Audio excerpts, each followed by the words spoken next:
आप देखो जोश आया। विधायक जी हमारी सेवाएं देने यही 2 साल बिना कर ली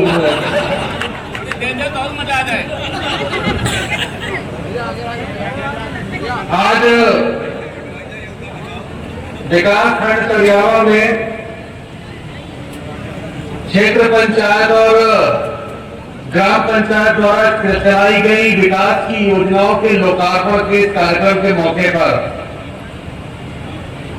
मैं सबसे पहले इस मंच पे मौजूद क्षेत्र के लोकप्रिय विधायक आदरणीय श्री श्याम प्रकाश जी, इस ब्लॉक खंड के नौजवान प्रमुख श्री रवि प्रकाश जी, हमारे मंच पे जिला पंचायत के अध्यक्ष के प्रतिनिधि और हमारे अवध क्षेत्र के क्षेत्रीय मंत्री श्री पीके वर्मा जी, हमारे मंच पे मौजूद जिला पंचायत सदस्य प्रतिनिधि श्री विजय सिंह जी, अयोरी ब्लॉक से आए हुए प्रमुख श्री धर्मवीर सिंह जी, हमारे क्रय विक्रय हरदोई के जो अभी नवनिर्वाचित अध्यक्ष हुए हैं सुशील अवस्थी छोटे महाराज, हमारे मंडल के अध्यक्ष श्री महेश गुप्ता जी, श्री नागेश सिंह जी, श्री मोहनीश सिंह जी, श्री आलोक गुप्ता जी, श्री अविनाश त्यागी जी, और यहाँ पे हमारे अनुज गुप्ता परसनी वाले, हमारे पाला के पुराने प्रधान अनीस, और यहाँ सभी यहाँ पे मैं देख रहा हूँ कि बड़ी संख्या में हमारे कार्यकर्ता बंधु, हमारे सभी सम्मानित प्रधान बंधु, क्षेत्र पंचायत के सदस्य, जिला पंचायत के सदस्य, और मैं तो कहूंगा कि मेरा परिवार, हरदोई का ये परिवार, जिस परिवार में पिछले 5 दशकों तक हमारा कभी साथ नहीं छोड़ा, मैं ऐसे परिवार के लोगों का यहाँ पर स्वागत करता हूँ, अभिनंदन करता हूँ।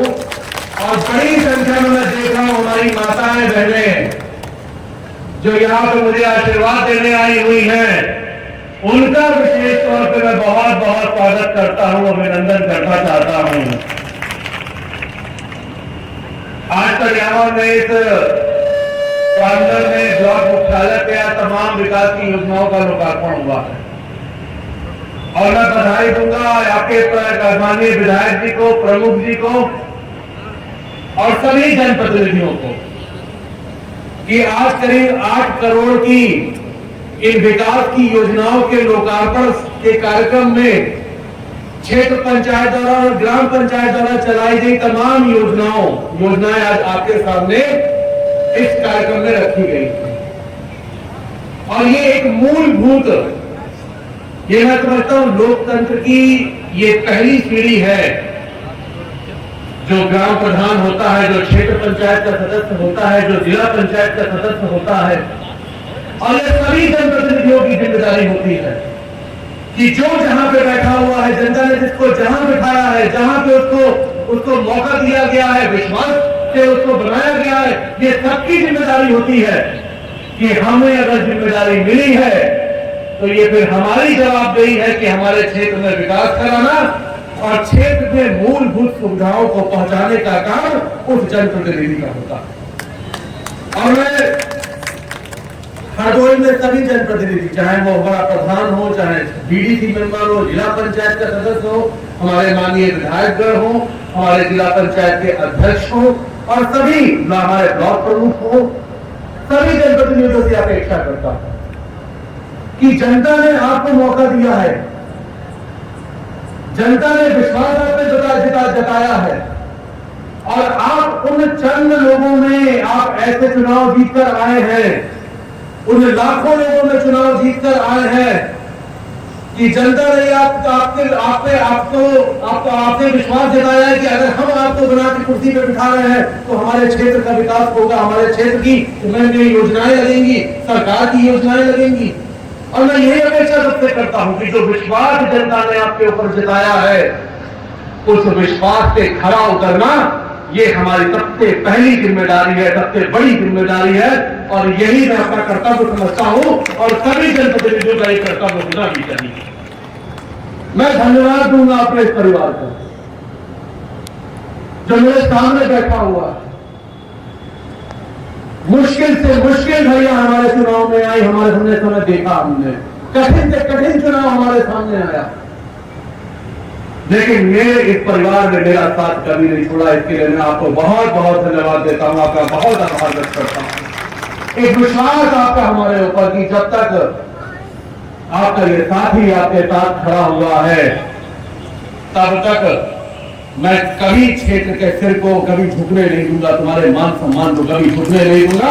ये विश्वास हमारे लोगों का हमारे प्रति, और ये विश्वास एक दिन में पैदा नहीं हुआ। मैं अपने आप को खुशनसीब समझता हूं, मेरा सौभाग्य है कि जो विश्वास मेरे लोगों का, मेरे परिवार का मेरे ऊपर है,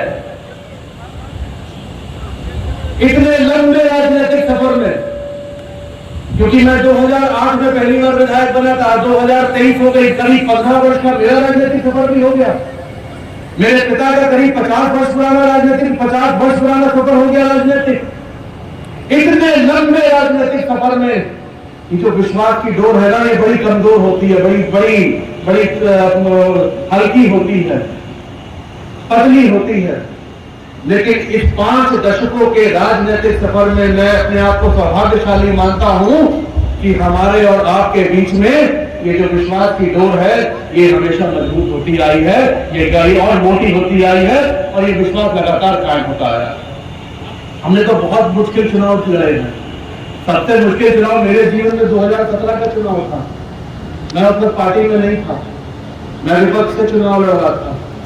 2017 का विधानसभा चुनाव जब हमारी पार्टी की लहर चल रही थी प्रदेश में, 325 विधायक जीतकर आए थे भारतीय जनता पार्टी के उत्तर प्रदेश से, और जनपद में 8 में से 7 विधायक जीतकर आए भारतीय जनता पार्टी के। मैं तो पार्टी में नहीं था, मैं विपक्ष से चुनाव लड़ रहा था, लेकिन उस चुनाव में भी हमारे इस लोगों ने, इन सभी परिवार के लोगों ने मेरा साथ दिया और मुझे चुनाव जिता के उत्तर प्रदेश की विधानसभा पहुंचाने का काम किया था। मैं तो आज इस मंच से कहता हूं कि जो कर्ज मेरे इस भर के लोगों ने मेरे ऊपर डाला है, जब तक एक जीवन है, जब तक खून की एक बूंद भी मेरे शरीर में है, उस कर्ज को कभी मैं चुका नहीं पाऊंगा। जो कर्ज आपका मेरे ऊपर है, जो विश्वास, जो प्यार आपका मेरे ऊपर है, मैं कभी उस कर्ज को नहीं चुकाऊंगा। मैंने हमेशा हरदोई के विकास की बात करी। मैं जिस पद पे भी रहा, जहां भी रहा, मैंने हमेशा हरदोई के विकास की बात करी, और हरदोई में कैसे योजनाओं को लाऊं, कैसे हरदोई का विकास हो, कैसे हरदोई एक आदर्श जनपद के रूप में स्थापित हो उत्तर प्रदेश में। मैंने हमेशा उस कड़ी में बात करी, चाहे वो मेडिकल कॉलेज हो, आदरणीय विधायक जी के क्षेत्र में मेडिकल कॉलेज खुला। मुझे याद है, मैं समाजवादी पार्टी का विधायक बना था उस वक्त 2017 में। एयरपोर्ट पे बैठा हुआ था, उत्तर प्रदेश सरकार में चिकित्सा शिक्षा मंत्री आदरणीय गोपाल जी टंडन थे। मुझे एयरपोर्ट पे मिल गए। मैंने उनसे कहा कि माननीय मंत्री जी, हरदोई में बहुत पुरानी मांग है कि हरदोई में मेडिकल कॉलेज होना चाहिए, कम से कम हमारे हरदोई वासियों को भी बेहतर अच्छा इलाज मिले। गोपाल जी टंडन मुस्कुराए, क्योंकि मैं विपक्ष का विधायक था, लेकिन उन्होंने मुझसे कहा कि मैं एक मेडिकल कॉलेज सीतापुर देने जा रहा हूं, अगर आप मुझे 20 दिन के अंदर जमीन उपलब्ध करा दोगे हरदोई में, तो मैं मेडिकल कॉलेज सीतापुर से छोड़ के हरदोई में दे दूंगा। मैंने कहा जमीन की जिम्मेदारी मेरी, आपने 20 में 15 को जमीन उपलब्ध करा के हरदोई में दिखाऊंगा। मैंने तुरंत जिलाधिकारी से बात करी। मैंने कहा ये जरूरी नहीं है कि मेडिकल कॉलेज मेरे ही क्षेत्र में आए, मेडिकल कॉलेज तो जिले का होना चाहिए। आप हमारी देखिए कहां पे जमीन मिल जाए, जितनी जरूरत है जमीन की, जिस क्षेत्र में भी जमीन मिल जाए तुरंत जमीन का प्रस्ताव भेजिए ताकि वो। और 15 दिन के अंदर उस वक्त जिलाधिकारी से मैंने जमीन का प्रस्ताव करा के उत्तर प्रदेश सरकार को भिजवाया, और गोपाल जी टंडन जी से कहा कि लीजिए जमीन का प्रस्ताव। और मैं धन्यवाद दूंगा टंडन जी का, एक विपक्ष का विधायक होने के बावजूद भी उन्होंने मेरे कहने पे जो ये मेडिकल कॉलेज सीतापुर जा रहा था, उस मेडिकल कॉलेज को हरदोई में देने का काम किया। मैं धन्यवाद दूंगा सरकार का, मैं धन्यवाद दूंगा गोपाल जी का, उस वक्त के मंत्री जी का, और मैं धन्यवाद दूंगा माननीय मुख्यमंत्री जी का। ये होता है बिना भेदभाव के काम करना, ये होता है। हम पक्ष विपक्ष नहीं देखते। अगर विकास की बात है, अगर क्षेत्र के विकास की बात है, अगर जिले के विकास की बात है, तो हमारी सरकार ये नहीं देखती कि किसका क्षेत्र है।